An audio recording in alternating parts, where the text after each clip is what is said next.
வணக்கம். செல்வகுமாரின் கிருஷ்ணகிரி, தர்மபுரி, சேலம், நாமக்கல் மாவட்டங்களுக்கான வானிலை ஆய்வறிக்கை. அதிகாரப்பூர்வ வானிலை அறிக்கைக்கு இந்திய வானிலை ஆராய்ச்சித்துறை அறிக்கையை பார்க்கவும். 2025 செப்டம்பர் 16 செவ்வாய்க்கிழமை அதிகாலை நிலவர வானிலை பதிவு.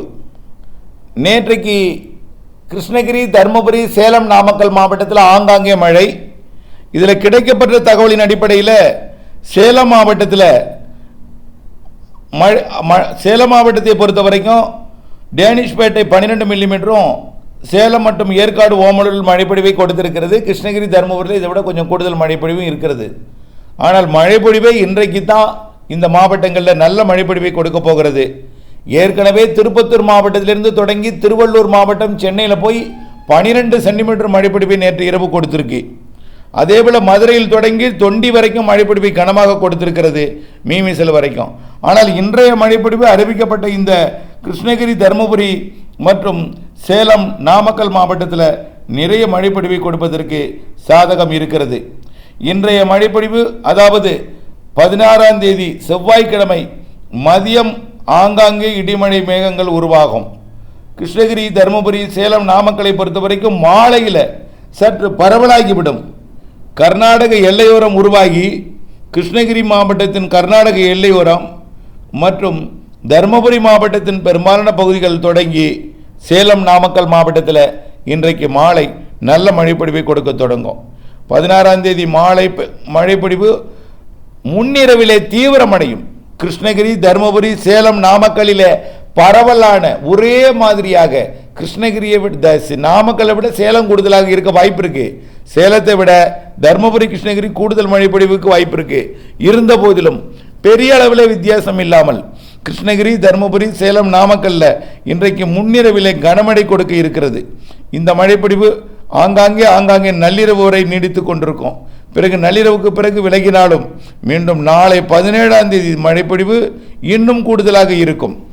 நாமக்கல் மாவட்டத்திலையும் சேலத்திலையும், ஏன் 4 மாவட்டத்திலையுமே, அதாவது கிருஷ்ணகிரி, தர்மபுரி, சேலம், நாமக்கல் ஆகிய 4 மாவட்டத்திலையுமே மிக கனமழை பொழிவு தெரிகிறது. இதில் சேலம், நாமக்கல் மாவட்டத்தில் இதுவரைக்கும் ஒதுக்கி இருந்த எடப்பாடி உள்ளிட்ட பகுதி, எடப்பாடிக்கு தெற்குப்புறம் உள்ள பகுதிகள், பரமத்தி, வேலூர் உள்ளிட்ட பகுதிகள், அதே போல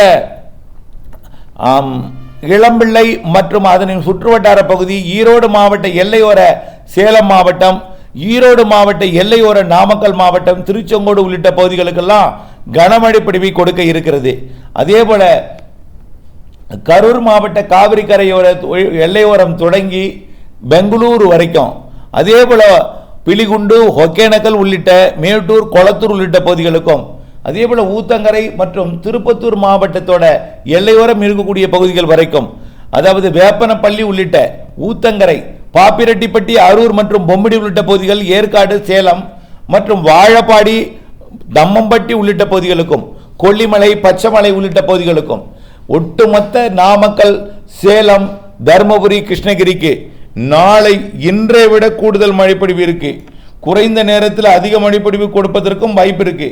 1 மணி நேரத்தில் 10 சென்டிமீட்டர் மழைப்பொழிவு கொடுப்பதற்கும் வாய்ப்பு இருக்கு. நாளை 17ஆம் தேதியை விட 17ஆம் தேதி மழைப்பொழிவு 4-5 மணி நேரம் நீடித்து நின்று பெய்யலாம். சில இடங்களில் மாலை தொடங்கும் மழை நள்ளிரவு வரை நீடிக்க வாய்ப்பு இருக்கு. 18ஆம் தேதியும் அதே போலதான். 18ஆம் தேதியும் முன்னிரவு தொடங்கும் வரை நள்ளிரவு வரை நீடிக்கும். ஆக 17ஆம் தேதி ஒரு 4 மணி நேரம் மழைப்பொழிவு காத்திருக்கு. இன்றைக்கு 1 மணி நேரம், அரை மணி நேரம் தான் இருக்கும். ஆனால் 1 மணி நேரம் இருக்க வாய்ப்பு இருக்கு. நாளை தான் 4 மணி நேரம் மழைப்பொழிவு, 3 மணி நேரம் மழைப்பொழிவு, 2 மணி நேரத்துக்கு குறையாமல் மழைப்பொழிவு இருக்கும், தொடர் மழைப்பொழிவாக. அதே போல் வரக்கூடிய 18ஆம் தேதியும் 2 மணி நேரத்துக்கு குறையாத மழைப்பொழிவு நாமக்கல், சேலம், கிருஷ்ணகிரி, தருமபுரி மாவட்டங்களில் இருக்கிறது என்பதை தெரியப்படுத்த விரும்புகிறேன். வானிலை ஆய்விற்குடன் இணைந்திருந்து வானிலிருந்து விவசாயம் செய்து லாபம் அடைந்திட அன்போடு கேட்டுக்கொள்கிறேன். நன்றி.